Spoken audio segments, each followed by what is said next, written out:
किसी भी मुल्क में क्रिकेट को डेवलप करने के लिए सबसे इंपॉर्टेंट चीज उस मुल्क का क्रिकेटिंग इंफ्रास्ट्रक्चर होता है। यानी आपके मुल्क में कितने ऐसे वेन्यूज हैं जो क्रिकेटिंग मैचेस होस्ट कर सकते हैं, कितने ऐसे सेंटर्स हैं जहां पर आप यंगस्टर्स को क्रिकेट खिला सकते हैं, कितने ऐसे वेन्यूज हैं जहां पर आप इंटरनेशनल क्रिकेट होस्ट कर सकते हैं। अनफॉर्चुनेटली पाकिस्तान में cricketing centres over the years इतने ज्यादा नहीं बनाए गए और ना ही जो क्रिकेटिंग सेंटर्स मौजूद थे उन सेंटर्स की देखभाल की गई। लेकिन इसके मुकाबले में हमारे नेबर्स यानी इंडिया में अगर आप क्रिकेटिंग सेंटर्स या टेस्ट क्रिकेटिंग वेन्यूज सुनेंगे, देखेंगे और वहां पर मौजूद फैसिलिटीज के बारे में जानेंगे तो आप हैरान रह जाएंगे। यानी इंडिया में धर्मशाला से लेकर चेन्नई तक, बैंगलोर से लेकर अहमदाबाद तक, गुवाहाटी से लेकर दिल्ली तक आपको 40 क्रिकेटिंग सेंटर्स यानी 40 इंटरनेशनल क्रिकेट स्टेडियम्स मिलेंगे।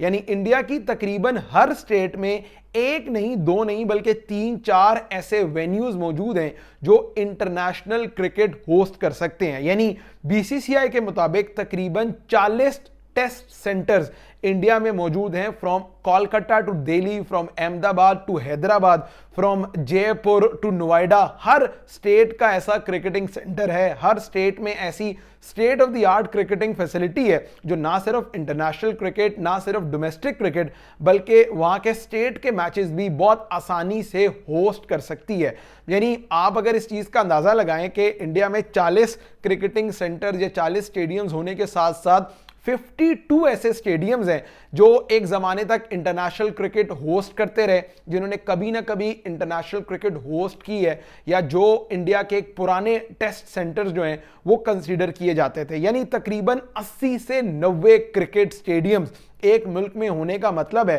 कि आपके यहां कितनी बड़ी तादाद में क्रिकेट खेली जाती है, आपके यहां क्रिकेट कितनी बड़ी तादाद में यंगस्टर्स को चांस देने के लिए क्रिकेटिंग वेन्यूज हैं, कितनी बड़ी तादाद में क्रिकेटिंग फैसिलिटीज मौजूद हैं। और यही वजह है कि इंडिया ने जो 2023 का 50 ओवर वर्ल्ड कप होस्ट किया था वो 12 डिफरेंट वेन्यूज पर होस्ट किया था। यानी 12 स्टेडियम्स ऐसे थे इंडिया में जिसने 2023 के वर्ल्ड कप के मैचेस होस्ट किए, जिनमें चेन्नई, हैदराबाद, कोलकाता, दिल्ली, धर्मशाला और नरेंद्र मोदी स्टेडियम अहमदाबाद शामिल था, जिसका शुमार दुनिया का सबसे बड़े स्टेडियम में होता है। ऑन दी अदर हैंड अगर हम पाकिस्तान की बात करें तो अनफॉर्चुनेटली हमारे यहां जहां क्रिकेट जो है वो बड़ी डाउनहिल की तरफ जा रही है, हमारी टीम की परफॉर्मेंस खराब होती जा रही है, वहीं पाकिस्तान में किसी ने क्रिकेटिंग इंफ्रास्ट्रक्चर को डेवलप करने की तरफ ध्यान ही नहीं दिया।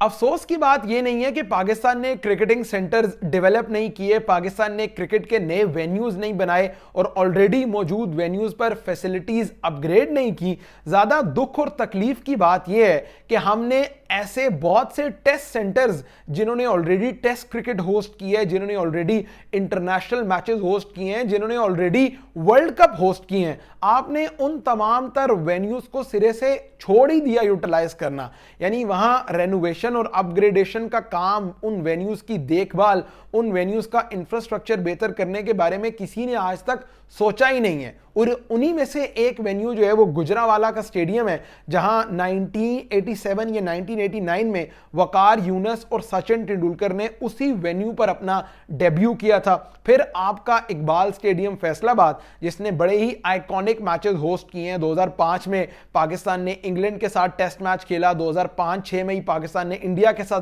टेस्ट मैच खेला फैसलाबाद में। फिर हैदराबाद का वो स्टेडियम जिसने बड़ी क्रिकेट होस्ट की है, पाकिस्तान के बहुत से इंटरनेशनल मैचेस होस्ट किए हैं। गुजरावाला, फैसलाबाद, हैदराबाद, पेशावर का अरबाब न्याज स्टेडियम जो एक टाइम तक पाकिस्तान क्रिकेट के बहुत से ग्लोरियस डेज को याद करता था। ये तमाम तर वो वेन्यूज हैं जिनको आप डेवलप करके एक बहुत बेहतरीन क्रिकेटिंग सेंटर बना सकते थे। वहां पर आप हाई परफॉर्मेंस सेंटर बना सकते थे, वहां के नौजवानों को आप क्रिकेट की तरफ जो है वो रागिब कर सकते थे। लेकिन अनफॉर्चुनेटली हमारी प्रायोरिटीज जो है वो बहुत मुख्तलिफ रही। हमने नए सेंटर्स बनाना तो दूर की बात है, हमने जो सेंटर्स ऑलरेडी मौजूद थे उनकी भी डेवलपमेंट का कोई काम नहीं किया। और अब अफसोस के साथ जब 2025 की चैंपियंस ट्रॉफी पाकिस्तान होस्ट कर रहा है तो हमारे सिर्फ 3 वेन्यूज ऐसे हैं जिन्हें आईसीसी ने अप्रूव किया, या 3 वेन्यूज ऐसे हैं जिनकी फैसिलिटीज इंटरनेशनल क्रिकेट को होस्ट करने के बराबर की हैं। रावलपिंडी स्टेडियम जिसमें बैठने की जो कैपेसिटी है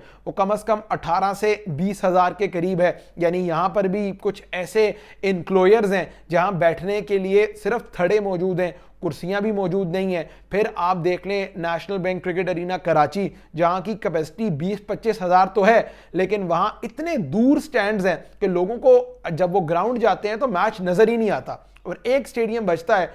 कजाफी स्टेडियम लाहौर, जहां अब रेनोवेशन का काम हो रहा है चैंपियंस ट्रॉफी से पहले। पाकिस्तान में एक मुल्तान स्टेडियम भी है जिसने ऑब्वियसली अभी रिसेंटली होस्ट करनी है एक tri nation series between Pakistan, south Africa and New Zealand. तो जनाब जरूरत इस समर की है कि जहां आप इंडिया से हर चीज में अपनी कंपैरिजन करते हैं, अपनी क्रिकेट का कंपैरिजन करते हैं, अपनी लीग का कंपैरिजन करते हैं इंडिया से, वहीं आप इंडिया से अगर ये चीज सीख लें कि अपने मुल्क में क्रिकेटिंग इंफ्रास्ट्रक्चर डेवलप कैसा करना है, अपने मुल्क में नए क्रिकेटिंग सेंटर्स, नए टेस्ट सेंटर्स, नए वेन्यूज और उन वेन्यूज में state of the art facilities कैसे देनी है, तो यकीनी तौर पर पाकिस्तान क्रिकेट का बहुत भला होगा इस चीज में। क्योंकि ओवर द इयर्स इंडिया में जिस जबरदस्त अंदाज से क्रिकेटिंग फैसिलिटीज बनाई गई, चाहे वो लखनऊ का इकना स्टेडियम हो, चाहे वो नरेंद्र मोदी स्टेडियम अहमदाबाद जो 1,30,000 बंदे को होस्ट कर सकता है, या फिर कोलकाता का ईडन गार्डन जिसको रीवैम्प करके एक state of the art stadium बनाया गया है। India no doubt cricketing infrastructure में पाकिस्तान से बहुत आगे है,